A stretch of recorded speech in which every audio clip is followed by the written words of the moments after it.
Pawpaw Sammy and Alley-bug. It's at the time of the year.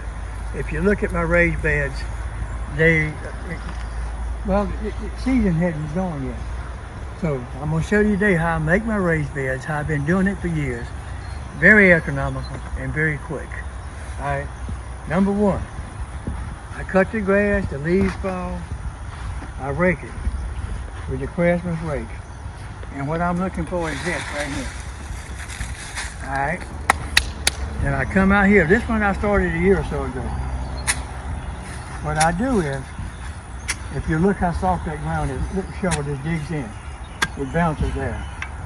But that right there is the old pea vine from last year. Now, what I do is, first thing I do is I take my cardboard and I take my razor knife.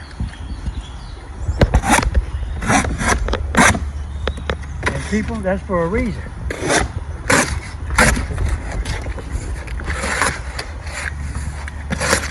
What's the reason? All right, when you throw it in there, you won't. Cardboard deteriorates quick if it's wet. So you wet your ground down and just soak it. You throw your cardboard in there after you score it, and you soak it. Those little cuts and notches I made, the water soaks into the cardboard. Okay? And you continue.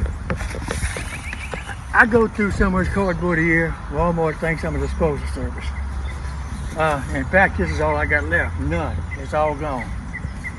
Between my worms and these beds, it's all gone. Anyway, you continue on around. Okay? Let me get a little bit more in there. So what you're showing them is how to start a raised bed. That's right. Now, that's the process.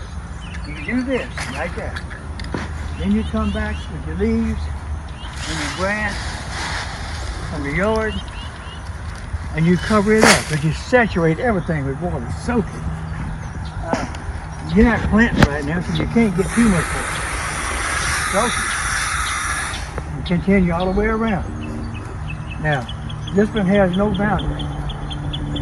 This one here does. This one's, I don't know, 6, 7 years old.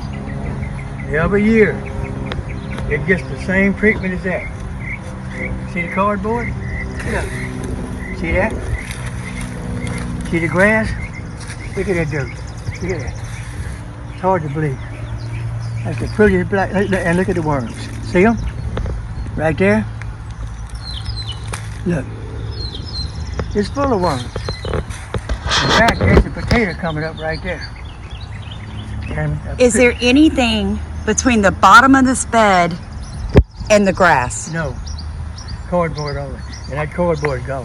Why don't you put any kind of plastic or mesh to keep things from coming up from the bottom? Well, it's been my experience. You go ahead and use the garden fabric and stuff like that. It stops the grass.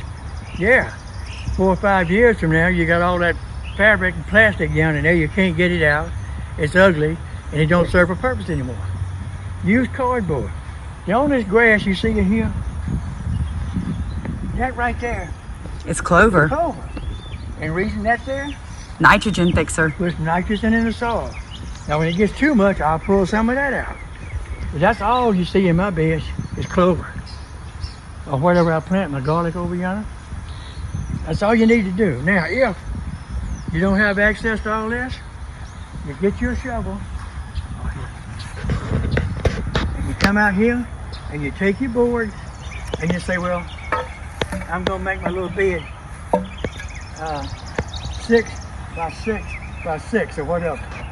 And you take and you dig. Dig it down, maybe a foot, 8 inches, whatever you want. Put your dirt on the side.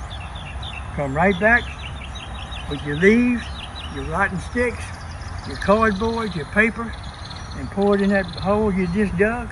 Put your dirt back on top of it. You just... Grass down, That's right? right. Put the dirt up, the grass down. That's right. Then cover it with mulch again, more leaves so it doesn't more dry out. cardboard, wet it down good with some more leaves and grass. And when you're ready to plant your plants, go out there with your razor knife or your a kitchen knife or your fingers and cut your cardboard, plant your plant down in there, and it will grow, people. That's how I do this.